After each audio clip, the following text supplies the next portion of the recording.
성경의 시간과 공간에 대한 몇 주간 아주 재미있는 그런 오후 예배 겸 오후 프로그램을 이어가려고 합니다.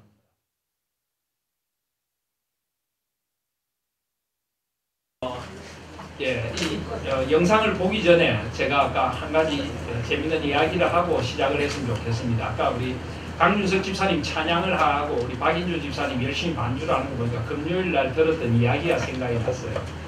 우리 박인주 집사님이 금요일 날 금요기도에 인도하러 와서 찬양 반주하러 와서 이야기를 해주는데 지난 한 주간 강윤석 집사님이 독일에 출장을 가고 안 계셨거든요. 그래서 이제 그 집에 그 아들 준이하고 딸 연이하고 이렇게 같이 식사기도를 하면서 아이들한테 식사기도를 하도록 했답니다. 근데 연이가 지금 몇 살입니까? 5살입니다. 5살이죠. 우리 나이로 5살인데 연이가 이렇게 기도를 했답니다. 아빠 독일 가고 안 계시는데 엄마랑 잘 살게 해주세요.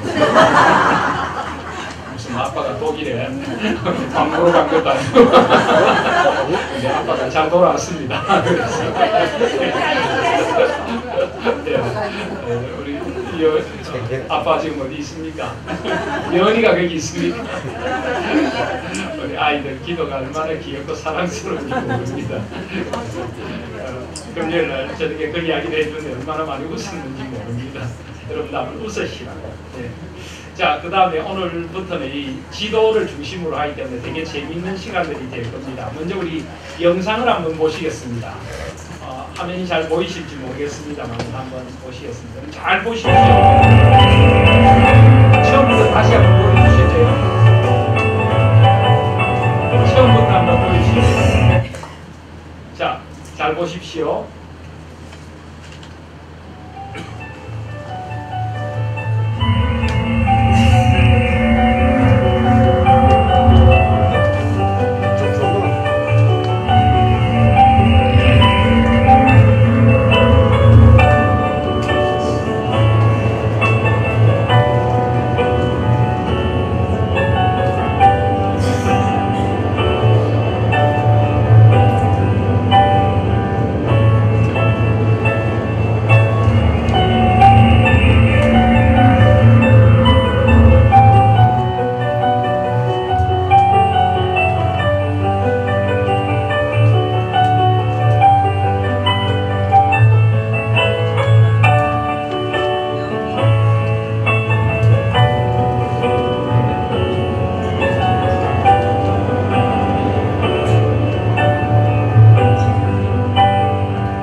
금방 나온 내용이 7일간의 창조의 사역을 요약해서 보여준 겁니다. 하나님께서 세상을 며칠 동안 창조하셨습니까?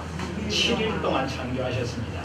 엿새 동안 하나님께서 온 세상 만물을 다 만드시고 마지막 7째 날을 복 주셔서 거룩하게 하시고 안식의 날로 창조하셨습니다. 그래서 7일 동안 하나님께서 창조의 세계를 이루셨습니다. 자, 근데 그 7일을 금방 요약을 해서 보여드렸는데 한 번 더 보시겠습니까? 자, 여러분 첫째 날 무엇을 창조하셨는지 저 그림을 보고 한번 맞춰보십시오. 여러분 가지고 계신 자료에도 있습니다만 첫째 날 뭘 창조하셨어? 예. 자, 여기 보시면 첫째 날 하나님께서 첫째 날 빛을 창조하시고 낮과 밤, 어둠과 빛과 어둠, 낮과 밤을 나누셨죠. 그죠? 첫째 날 하나님께서 창조하신 것은 빛이 있으라 하시니 빛을 창조하셨고 낮과 밤을 나누시고 어둠과 빛과 어둠을 나누셔서 낮과 밤을 창조하셨습니다. 둘째 날 뭘 창조하셨습니까? 둘째 날 저 그림이 뭘까요? 하늘을 창조하셨죠. 하늘, 궁창, 하늘을 창조하시고 이 혼돈의 물을 둘로 나누셨습니다. 궁창 위의 물과 궁창 아래의 물로 나누셨습니다. 그래서 둘째 날 한마디로 하면 하늘, 궁창을 창조하셨다. 그리고 궁창 위의 물과 궁창 아래의 물. 그래서 궁창 위에도 물이 있었죠. 그죠? 그 물이 지금도 있을까요? 없습니다. 지금은. 그 물이 어디 갔습니까? 노아 홍수 때 궁창 위에 물이 터져가지고 하늘의 물의 샘들이 터져가지고 쏟아져 나왔습니다. 지금 하늘에서 내리는 물은 땅에 있는 물이 수증기가 정발되어 올라가서 구름이 돼서 내리는 비고, 원래 궁창 위에도 물이 있었음이 틀림없습니다. 그래서 전에도 제가 한번 말씀드린 것 같은데요. 어느 옛날에 제가 신학교 다닐 때 본 자료인데 어디에서 그런 동물 벽화가 발견이 됐답니다. 동물 벽화가 발견이 됐는데 그 벽화를 보면은 이 사람이 서 있고 이 하늘이 있고 해가 있는데, 해가 지금처럼 둥근 모양으로 안 생기고 어떻게 생겼을까? 해가 꼭 볼록렌즈처럼 이렇게 길게 생겼어요. 길게. 그런데 그 옆에 그림에 보니까 비가 엄청 내리는 그림이 있고, 그 옆에 그림에 보니까 해가 다시 동그란 그림, 이런 동물 벽화가 발견된 적이 있습니다.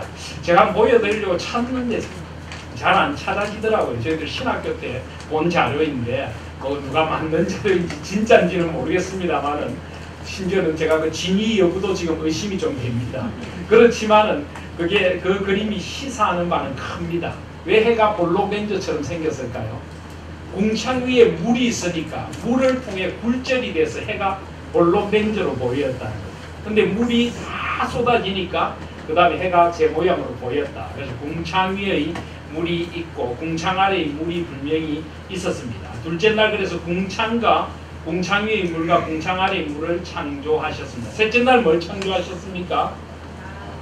셋째 날 물이 한 곳으로 모이고 땅이 드러나라, 묻이 드러나라 하셔서 땅과 바다가 나누어졌죠. 땅과 바다의 경계가 나누어졌습니다. 여러분, 전 세계에 땅하고 바다의 비율이 어느 정도 될까요? 한 70%가 바다입니다. 한 30%가 땅입니다. 우리가 생각할 때는 하나님께 좀 비효율적이신 것 같죠. 땅을 더 많이 만드셔야지. 사람이 살지도 못하는 바다를 저렇게 많이 만드셨나? 근데 그렇지 않습니다.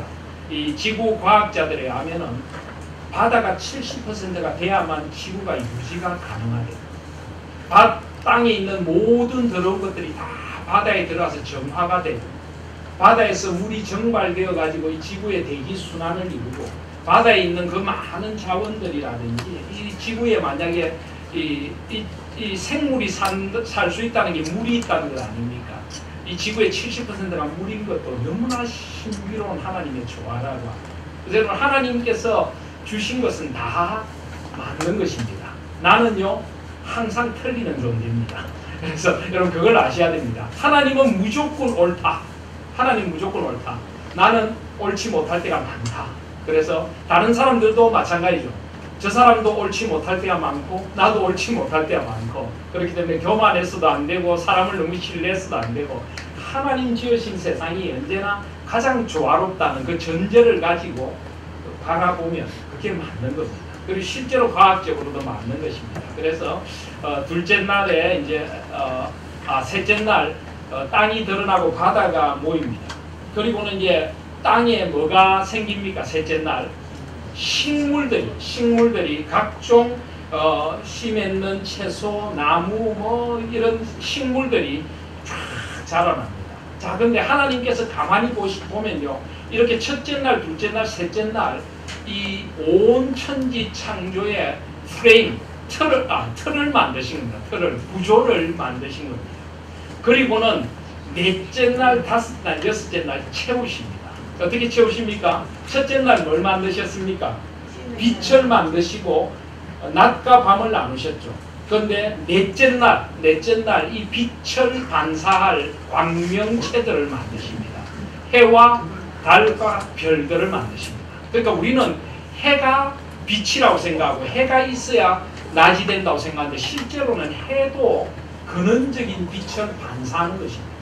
여러분, 실제로 우주과학적으로도 그게 밝혀졌고, 물론 해는 발광체지만 그보다 더 근원적인 빛이 있습니다. 그리고 요한계시록에 가면은 해와 달이 쓸데없는 하나님이 빛이 되시는 세상이 분명히 있을 것입니다. 그래서 해와 달과 별들도 하나님의 빛을 반사하는 반사체일 뿐입니다. 왜 이런 이야기를 하는가 하면, 고대 근동 사람들은 해와 달과 별들을 마치 신처럼 신비롭게 여기고 숭배를 했습니다.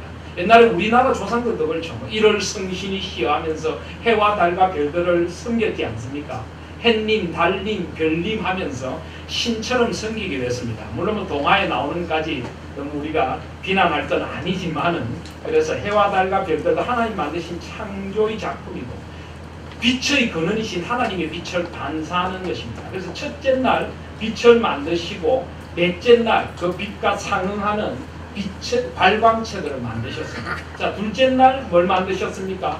하늘을 만드시고 땅 아래의 물과 땅 위의 물로 나누셨죠. 다섯째 날 뭘 하셨을까요? 하늘에 새들이 날게 하시고 물에 물고기들, 각종 물에 사는 것들이 지어지도록 창조를 하셨습니다. 셋째 날 하나님께서 땅과 바다, 묻이 드러나고 바다가 생기고, 그래서 이 땅 위에 식물이 나게 하셨죠. 여섯째 날 뭘 만드셨습니까? 땅 위에 그 식물들을 먹고 사는 각종 땅에 기는 것과 짐승과 동물들을 만드시고, 마지막으로 하나님의 형상으로 사람을 만드셨습니다. 그래서 여러분, 창조란 건 너무나 질서정연하고 하나님의 그 원대한 계획 가운데 있는 것입니다. 하나님은 질서의 하나님이십니다. 무질서의 하나님이 아닙니다. 그래서 자주 드리는 말씀이지만, 우리가 뭐 학문을 한다는 것, 뭐 무슨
놋 땅에 거주했다고 기록되어 있는데, 성경의 놋 땅이 지금의 이란이라는 것을 감안하면 에덴 동산은 이란 서쪽 터키에 있었다는 것을 알 수 있습니다. 또한 에덴 동산은 티그리스 강과 유프라테스 강 사이에 존재한다는 창세기 기록을 볼 때 이란의 서쪽, 이라크의 유프라테스 강과 티그리스 강 사이에 있었고, 이라크 남쪽에 비손강과 기혼강이 존재했던 곳에 있었던 것으로 추정하고 있습니다.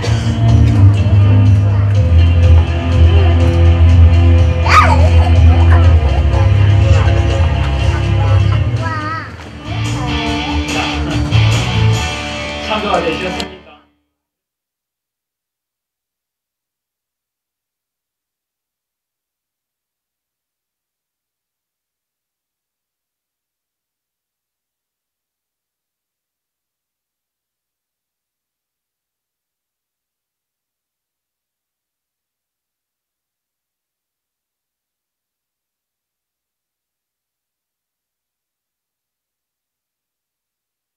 쪽에 놋 땅, 지금은 이란 땅이 있다는 것입니다. 근데 전통적으로는 또 이 밑에 에덴 동산이 있었을 것이다 라고 주장을 하기도 합니다. 자, 그런데 그러면 지금 에덴 동산이 왜 찾을 수가 없을까요? 에덴 동산은 어디로 갔을까요? 어디로 에덴 동산이 사라졌을까요?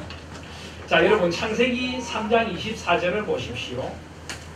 하나님께서 사람들을 에덴 동산에서 쫓아내시고, 24절에 보면 이같이 하나님이 그 사람을 쫓아내시고 에덴 동산 동쪽에 거룩들과 두루 도는 불칼을 두어 생명나무의 길을 지키게 하셨다. 여러분, 근데 여기 두루 도는 불칼 이러니까 여러분은 뭐가 상상이 되십니까? 불로 만든 칼? 근데 이게 번역이 조금 잘못된 것입니다. 원래 이 말은 히브리어 원어로 라핫하헤렛이라고 하는데요, 칼이 아니라 불입니다. 칼과 같이 이 날카롭고 맹렬한 불이다, 원래 이런 뜻입니다. 그러니까 화염검, 옛날에 그렇게 번역했는데 검이 주제가 아니고 칼이 주제가 아니고 사실은 불이 주제입니다. 불이. 그래서 에덴 동산이 결국은 불에 타서 사라지지 않았으니까 하나님께서 하나님의 경륜 가운데 불태워 없애고 에덴 동산을 장소로 옮겼죠. 어디로 옮겼습니까? 하늘나라, 하늘나라.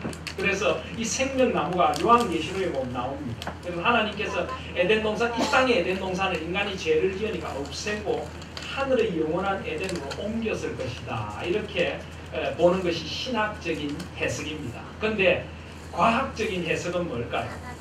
과학적으로는 또 이렇게 봅니다. 노아의 홍수, 이 노아의 홍수로 인해서 에덴 동산이 이 땅에서 사라집니다. 에덴 동산이 그대로 홍수에 다, 물론 그것도 하나님께서 하신 일이죠. 이 땅에서 옮겼을 것이다. 그래서 오늘 보면, 오늘 말씀에 보면요, 이 네 강의 근원이 다 에덴 동산이라고 되어 있습니다. 근데 지금은 이 비손강과 기혼강은 지금은 흔적이 없습니다.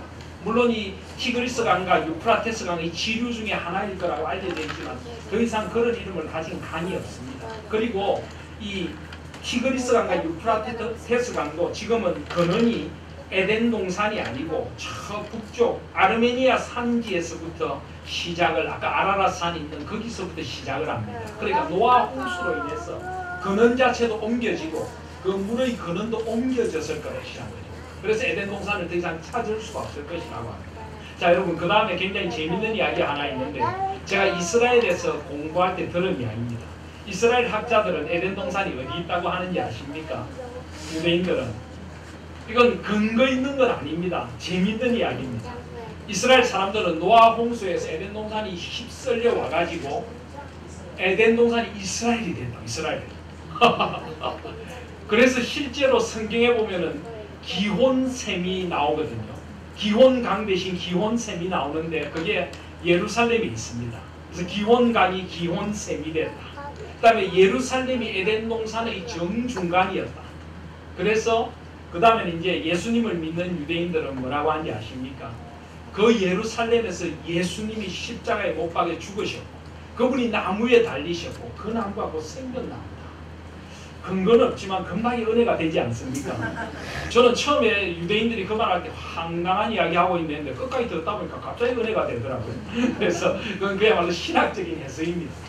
지질학적인 근거는 없습니다. 예루살렘을 옮겨졌다든지 뭐 기혼셈이 됐다든지 우연의 일치일 수 있지만은 그러나 분명한 건 이제 에덴은 하늘에 있고 그 생명나무가 곧 예수의 십자가 나무라든지 이런 것들은 굉장히 사실은 아름다운 신학적인 유비라고 할 수가 있습니다. 어쨌든 지금은 에덴 동산이 어디인지 정확히 알지 못합니다. 그런데 우리는 에덴 동산의 위치보다 중요한 것이 하나님께서 에덴을 창조하신 의미를 알아야 합니다. 그 말씀만 하고 마치도록 하겠습니다. 자, 나눠드린 1페이지 표를 보시면요.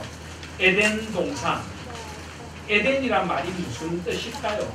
여러분 이건 성경의 상식으로 우리가 좀 아셔야 되는 것들을 여러분 아실 수도 있지만 제가 정리를 해놨습니다. 자, 에덴이란 말 자체가 기쁨이다. 기쁨. 그래서 기쁨의 뜰, 즐거움의 동산, 이게 바로 에덴 동산의 원입니다.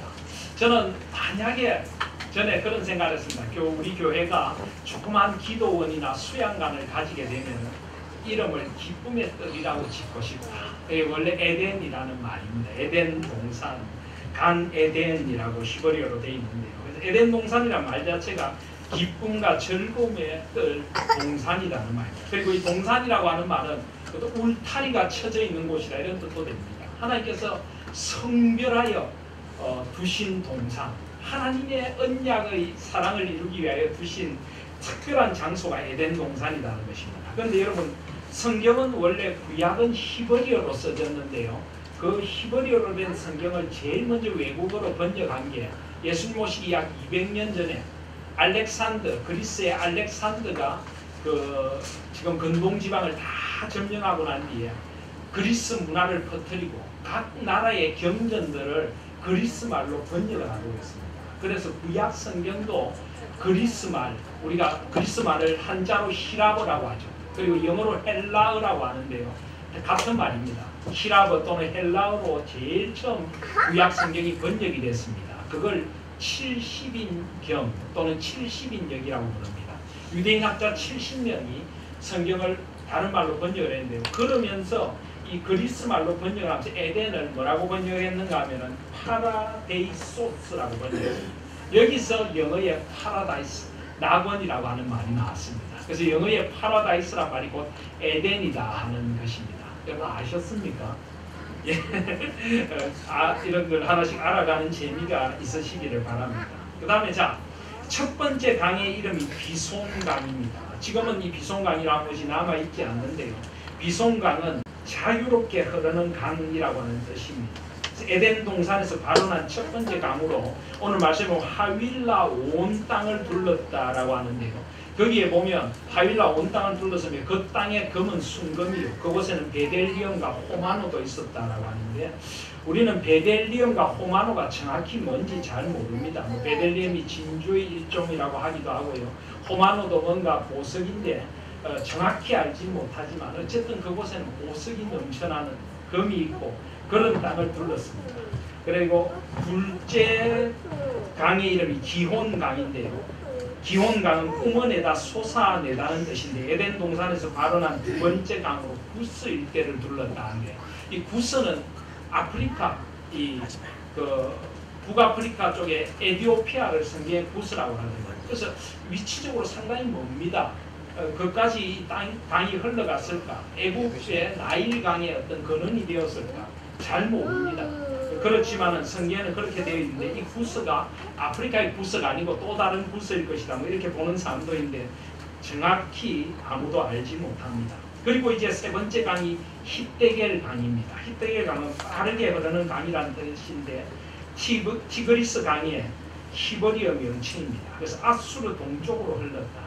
이 두 강 사이에 메소포타미아 땅 중에 오른쪽에 있는 동쪽에 있는 강이죠. 그래서 타우루스 산맥에서 발원해서 남동쪽으로 메소포타미아 평원을 지나 유브라데 강과 합류되어서 페르시아만으로 흘러 들어가는 강입니다. 약 한 1850km, 굉장히 길죠, 그죠? 우리 낙동강 몇 배입니까? 굉장히 긴 강입니다. 그리고 유브라데 강도 흐르는 큰 강이란 뜻인데 성경에 언제나 큰 강 유브라데 큰 하수 이렇게 나옵니다. 그래서 아르메니아 산지 아라랏에서 발원해서 페르시아만으로 흘러드는 전장 약 2,850km의 서아시아 지방에서 가장 큰 강이 바로 유브라데 강입니다. 그래서 이 네 강의 근원이 되는 곳이 에덴 동산이었다는 것입니다. 그리고 메소포타미아는 두 강들 사이의 땅이라는 뜻으로 티그리스 강과 유브라데 강 사이의 비옥한 지역입니다. 제가 지난주에도 한번 말씀을 드린 것 같은데 문명이 언제나 고대는 강을 중심으로 형성이 됐습니다. 이유가 무엇일까요? 일단 강이 있으면 비옥한 땅, 토사를 이렇게 쭉 실어 내려와서 이 강 하구 쪽에는 반드시 비옥한 평원이, 아주 기름진 평원이 형성이 됩니다. 농사 짓기가 좋죠. 목축하기가 좋습니다. 농경문화, 목축문화에서 사람들이 풍성한 부요를 누릴 수가 있습니다. 농사, 목축이 잘 되면 먹고 살기가 좋으니까 사람들이 이제 여유를 가지고 문화를 일으킵니다. 농사가 잘 되는데 이걸 어디에 담아서 보관할까? 그 진흙을 가지고 토기를 만들기도 하고요. 각종 농기구를 만들기도 하고요. 또 이 강을 따라서 물자를 운반하고 교류가 이루어지기도 하고요. 여러 가지 문명들이 이 강을 중심으로 형성될 수밖에 없습니다. 또 강물이 범람을 하니까 그걸 막기 위해서 강둑을 만드는 그런 그 건축술, 제방술도 발달을 하고요. 여러 가지 것들이 발달합니다. 제가 여러분 전에 한번 설교 때 그런 이야기 드린 적이 있는데 세계에서 제일 오래된 직업이 뭘까요? 세계 제일 오래된 직업이 뭐 그런 이야기가 있죠, 그죠? 오래된 직업을 이야기를 하는데 의사가 세계에서 제일 오래된 직업은 외과 의사다. 왜냐하면 하나님께서 이 아담을 잠들게 하고 하와의 갈비뼈를 뗐으니까 외과 수술을 하셨으니까 외과 의사가 제일 오래됐다. 뭐 이런 말도 있고요. 또 아니다. 뭐 건축가가 제일 오래됐다. 하나님께 세상을 건축하셨지 않느냐. 그러니까 정치인들이 아니다. 정치인이 제일 오래됐다. 왜냐하면 하나님께 세상을 창조하실 때 혼돈과 공허가 있었는데 세상을 혼돈스럽고 공허하게 만든 사람은 정치인들 아니냐. 뭐 이런 이야기도 있고 그런 농담이 있는데 하나님께서 온 세상을 하나님의 솜씨로 창조를 하시면서 이 강유역을 통해서 여러 가지 문명을 일으키시게 됩니다. 자, 그리고 아담이란 말은 뭘까요? 흙을 뜻하는 아다마에서 유래한 말로 성경에 보면 고유명사로 첫 사람을 가리키기도 하고 보통 명사로 사람 혹은 인류를 뜻하기도 합니다. 하와는 무슨 뜻일까요? 하와는 생명이라는 뜻입니다. 특별히 하와라는 이름은 첫 사람 아담과 하와가 범죄한 후에 하나님께서 주신 이름이죠. 하나님께서 아담을 통해서 이 이름을 주십니다. 하와라고 하는 이름을 주셔서 이 하와라는 이름을 사용하도록 만들어 주십니다. 그래서 창세기 3장 20절에 보시면 아담이 그의 아내의 이름을 하와라 불렀더니 그는 모든 산자의 어머니가 됨이더라. 그런데 여러분 하와를 왜 이브라고 할까요? 이브하고 하와는 어떻게 다른 것일까요? 어떻게 다를까요? 여러분 이브란 말이 성경에 나올까요? 안 나올까요? 성경에 하와만 나올까요? 이브도 나올까요? 이브가 성경에 나옵니다. 어디에 나옵니까? 고린도후서 11장 3절에 보시면 고린도서 11장 3절에 뱀이 그 관계로 하와를 미혹한 것 같이 너희 마음이 그리스도를 향하는 진실함과 깨끗함에서 떠나 부패할까 두려워하노라 되어있는데 여러분 혹시 옛날에 개혁 한글 성경 많이 보신 분들은 하와라 안 돼 있고 이와라 돼 있었던 거 기억하십니까? 옛날 개혁 한글 성경에 이게 이와라 돼 있었죠, 그죠? 기억하실지 모르겠습니다. 디모데전서 2장 13절에도 이는 아담이 먼저 지음을 받고 하와가 그 후니한데 이 하와가 이와라고 옛날 개혁 한글에 돼 있었습니다. 왜 이와라고 했을까요? 이 하와를 그리스어로 번역한 말이 바로 오늘 제가 나눠드린 데 있는 좀 슈아입니다. 슈아. 그런데 이 슈아라고 하는 게 그리스어로 쓰면 슈아인데요. 이 그리스어를 모르는 헬라어를 모르는 사람들이 보면은 EVA 이렇게 읽혀집니다. 원래는 그리스어로 읽으면 슈아라고 읽어야 되는데 그걸 그리스어를 잘 모르는 사람들이 영어식으로 읽으면 에바가 됩니다. EVA. 그리고 우리식으로 뭐 이바, 이와 이렇게 읽기도 하고요. 그래서 여기서 영어의 이버라고 하는 말이 나오게 됩니다. 사실은 이브라고 하는 말이 하와라고 하는 말과 같은 말입니다. 근데 원래 정확하게 읽으면 이와나 에바나 이브가 아니라 원래는 휴아라고 읽어져야 맞습니다. 어쨌든 이렇게 음력한 것이 영어의 이브가 됐습니다. 그래서 하와와 이브는 사실은 같은 말입니다. 생명이란 뜻으로 죽음에 직면한 인류에게 생명을 주는 약속된 씨의 어머니가 될 것이다. 이 여자의 후손이란 말이 원래 씨거든요. 통하여 사탄의 머리를 깨뜨릴 것이라고 하셨습니다. 그래서 그렇게 될 것이라 하면서 하와라고 하는 말이 나왔습니다. 그 다음에 에덴 동산에 또 뭐가 있었습니까? 선악을 알게 하는 나무가 있었습니다. 선악과 하나님께서 왜 선악을 알게 하는 나무를 만드셨을까요? 안 만드셨으면 인간이 죄를 짓지 않았을 거예요.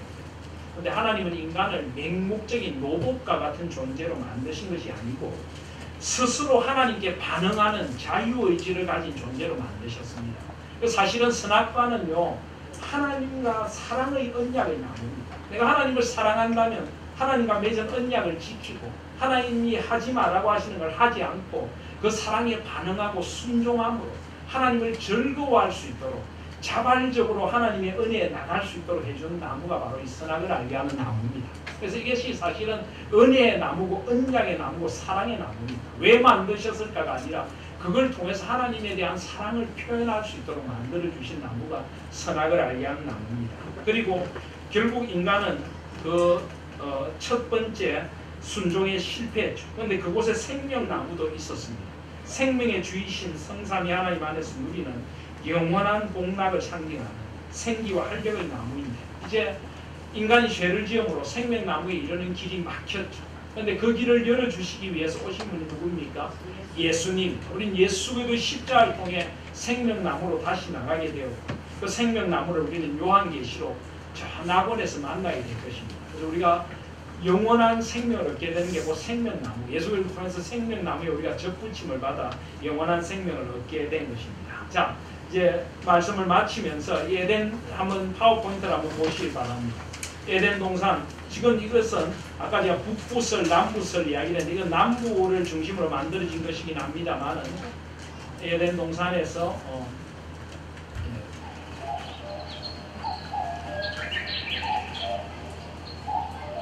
새소리가 들리십니까? 네.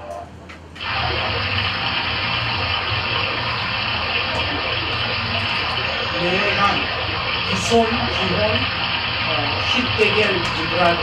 그래서 내간을 바른 중심이 되는 땅이 에덴이었다는 것입니다.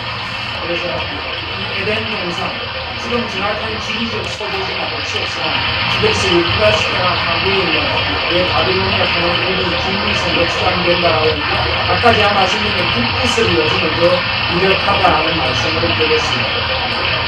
자, 그런데 이제 마지막으로 중요한 것은 소리 좀 멈추고 있어요. 멈추지 않고. 그만 물이 흘렀으면 좋겠습니다. 자, 이제 마지막으로 에덴 동산이 그럼 왜 에덴 동산일까?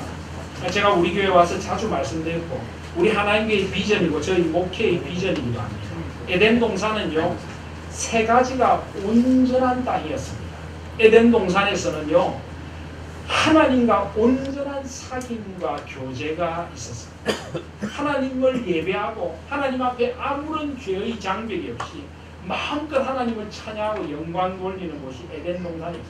하나님과 함께 거니면서 하나님 안에서 살아가는 삶이 에덴 동산이었습니다. 여러분 우리 신앙의 목표가 뭘까요?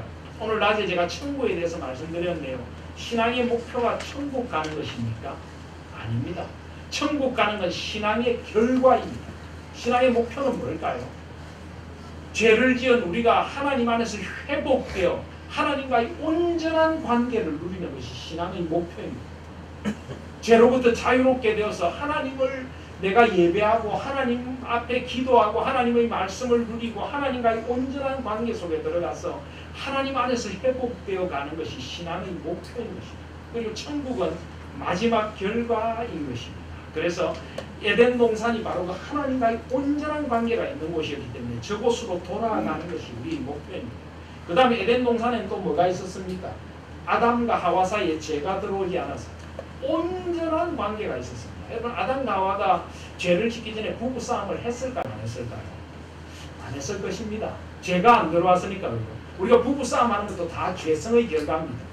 아내와 남편이 서로 자존심을 세우고 서로 마음에 상처를 주고 깨어진 세상에서 상처를 받고 이게 다 죄의 결과지, 죄가 없으면 부부싸움 안 합니다. 그죠? 성령 충만하면 부부싸움 안 하게 됩니다. 근데 한쪽만 충만하면 부부싸움을 합니다. 꼭 한쪽이 시비를 걸거든요. 그러니까 다 충만해야. 그래서 에덴 동산은 온전한 가정, 온전한 사랑과의 관계가 있었을 것입니다. 권사님 왜 갑자기 고개를 절레절레 어느 쪽입니까? 문제가 권사님입니까? 집사님입니까? 갑자기 막 부부와 같이 서로 웃며 서로 책임을 전가하는. 그래서 에덴 동산은 사람과의 관계가 온전한 곳이었고요. 그 다음에 하나님께서 주신 동산을 지키고, 오늘 말씀 뒤에도 보시면 하나님께서 이 동산을 견제하고 거룩한 일, 하나님께서 주신 그 거룩한 일이 있는 곳이 에덴 동산이었어요. 그래서 여러분, 인간은 저 세 가지가 완전할 때 저게 에덴 동산입니다. 가장 만족을 느낍니다. 하나님과 온전한 관계, 하나님 안에서 가정과 사람과의 관계가 회복되어서 온전한 사람들과의 관계, 하나님 사랑, 이웃 사랑, 그리고 이 땅에 하나님 나라의 소명을 따라 사는 것입니다. 먹고 살기 위해서, 돈 벌기 위해 사는 것이 아니라 하나님 나라에 주신 소명을 따라서 열심히 일하고 하나님 나라를 세워가고, 이게 바로 에덴 동산입니다. 이게 바로 회복된 에덴 동산입니다. 그래서 저는 이 세 가지 관계, 저희 목회의 비전이라고 할까요? 우리 하나님교회의 비전이 바로 이겁니다. 그래서 하나님교회도 마찬가지입니다. 교회를 통하여 삼위 하나님과 온전한 관계를 누리고 하나님을 깊이 알아가고, 교회를 통하여 우리 가정이 회복되고 사람들과의 관계가 회복되는 것입니다. 교회를 통하여 내가 왜 일을 해야 하는지, 내가 이 땅에서 하나님의 나라를 위하여 어떻게 일할 것인지, 그 사명과 소명을 회복하고 이 땅에 나가 하나님 나라를 세우며 사는 것, 이것이 바로 우리 하나님 교회를 통하여 이루고자 하는 비전인 것입니다. 그래서 우리 주보에 보면 어떻게 되어 있습니까? 우리 주보 앞면에 보면 이것을 제가 그렇게 표현해 놨습니다. 첫 번째, 주보 오른쪽 위에 귀퉁이에 보면 뭐라고 되어 있습니까? 하나님의 마음으로 살아가는 사람들. 이 하나님과의 온전한 관계 회복입니다. 그 다음 두 번째로, 하나님의 나라를 꿈꾸는 사람. 이 땅의 일과 소명을 통해 하나님 나라를 이루어가는 것입니다. 세 번째로, 하나 되어 세상을 아름답게 하는 사람입니다. 이 가정과 사람을 회복하고 하나 되어 세상을 아름답게 하는 사람입니다. 이게 바로 우리 하나님의 비전이고 제가 목회를 통해 이루고자 하는 것입니다. 하나님 앞에서 삼위 하나님을 온전히 만나고 그분의 영광과 그분의 나라를 위해 살고 하나님과 깊은 관계 속에서 신앙적으로 변화되고 성숙되어져 가고, 가정과 사람들과의 관계가 회복되어서 우리 사이에 하나님의 사랑과 은혜가 임하고 강같이 흐르고 이 땅에서 하나님 나라를 위하여 한평생 아름답게 쓰임받는 인생이 되는 것, 이것이 바로 우리 하나인의 비전이고 이것이 바로 에덴 동산의 비전인 것입니다. 그래서 이런 비전을 이루어갈 수 있는 저와 여러분들, 우리 하나님 교회가 되고 우리 오해전도가 될 수 있기를 간절히 소원합니다.